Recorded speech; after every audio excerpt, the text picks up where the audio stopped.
In this video, I'm going to be reviewing Reflector-2 by Air Squirrels.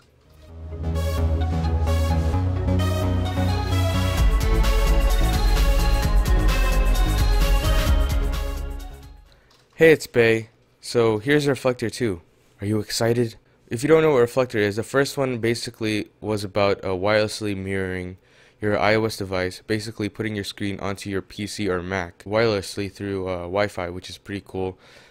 And now Reflector-2 is here, and it now supports Android, so you could use it on your Apple device, your Windows device, or Android device, which is pretty cool.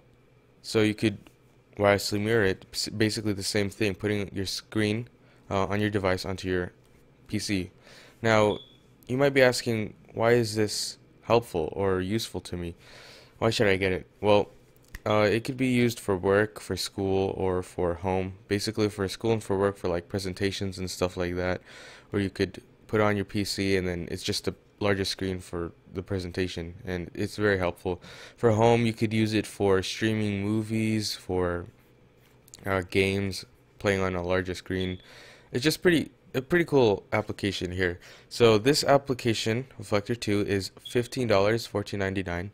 But there is a 7-day free trial, so if you want to try it and you're not sure, even though you've watched this video, if you want to purchase it or not, you can go ahead and try it out for yourself, 7 days for free, which is pretty cool. Now, I don't have an Android device with me, so I'm sorry I can't review the Android part of this application. I only have an iOS device. Please don't hate. You might be like super mad because I don't have one, but yeah, I just don't have one at the moment. Sorry about that. So yeah, here's the website. If you haven't seen already, it's pretty much on for the whole video. It'll be the first link in the description, airsquirrels.com/reflector. And here's some pretty cool stuff that you could do with it. As you can see here, it says step away and stay in control. So this is a little app here, which I'll talk about later on. Alright, so let's go ahead and get started. You probably didn't notice that I had the app running right now because I only have Google Chrome and Spotify on my little taskbar thing, but it is in the hidden icons little thing. So as you can see here, it says Reflector-2 is running, and here's my stuff. So all you have to do is go onto your iOS device, swipe up, hit AirPlay, then your PC name, and swipe mirroring on, and voila, it should work. Bam. So pretty cool, right? I'll show you guys that again because you probably didn't see that. So you swipe up and it should bring up this little thing here. You hit your AirPlay. It should say AirPlay, but it says my PC name because I have it selected. Then hit your PC name, which is right here, right there, right there. Yeah. And you swipe mirroring on, because if you swipe mirroring off, it's just not there. So it has to be on for it to show up on the screen. Now you can do more than one device, which is very, very cool. So let me do that on my iPhone here. Here it is.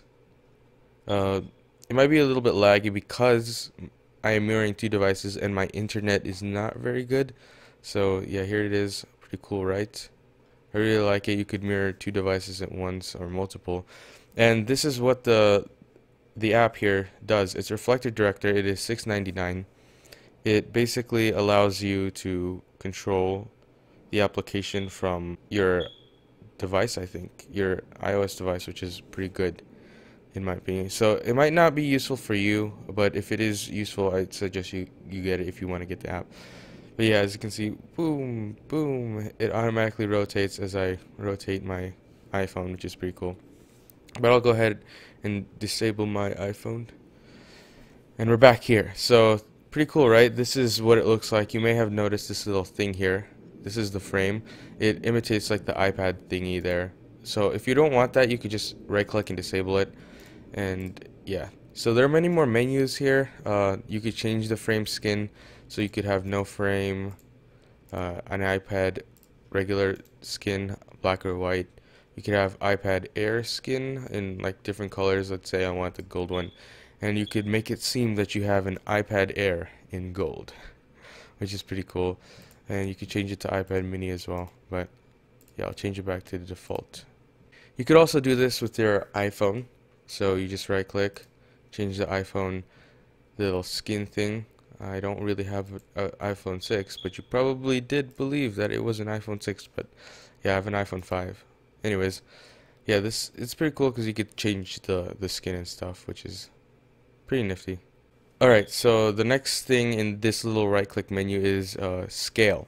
So you could change the scale for your device. You could use it to full screen, but that doesn't make a difference for me. It was already in default size, and you could change it to best for high DPI. I guess it makes it smaller, so it'll look better, I guess. Over here, next thing is automatic orientation, which is pretty cool. You already saw that. If you want to rotate a portrait, it goes portrait, and if you want to rotate landscape, it'll do that.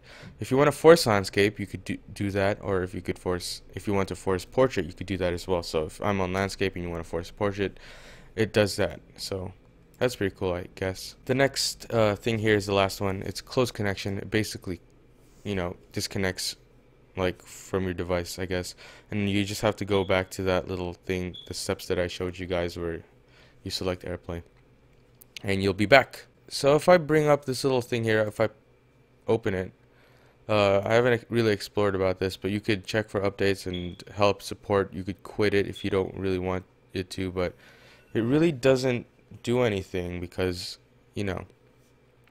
it's basically invisible. It won't use like internet or Wi-Fi if you don't have a device connected, and I think it automatically checks for updates weekly. I'm not really sure about that, but yeah, it shows you the devices that are connected right now, which is pretty cool as well. That is pretty much it for this app. There's one last feature that I want to show you guys, and that's the recording feature. It now records your voice, which is nice. The first reflector, you could record the screen, but the screen only, but you now can record audio. Let's go ahead and take a look of what it looks and sounds like. Bam! So here is Reflector 2. Pretty cool, right? I know I've tested out the audio quality before, but I don't know. Yeah, so as you can see by that footage, the screen is great, but the audio is not so great. It's glitchy. I'm using the same microphone right now as I was using with that particular clip there. So the way I would solve that is I would record in an application called Audacity. It's one of the best, I think, because it's free, and many people use it. So yeah, that's my option, like my second option. If you want to use this to record your screen, your gameplays and stuff, you could just use Audacity. I believe it's like better sound quality as well. So, but that is pretty much it for this Reflector app review, guys. I hope you've enjoyed. Please leave like, a comment, and subscribe if you haven't already. Make sure to go ahead and check out their website, and just have a look around there. But yeah, thank you guys so much for watching, and I'll see you guys in the next video. Bye.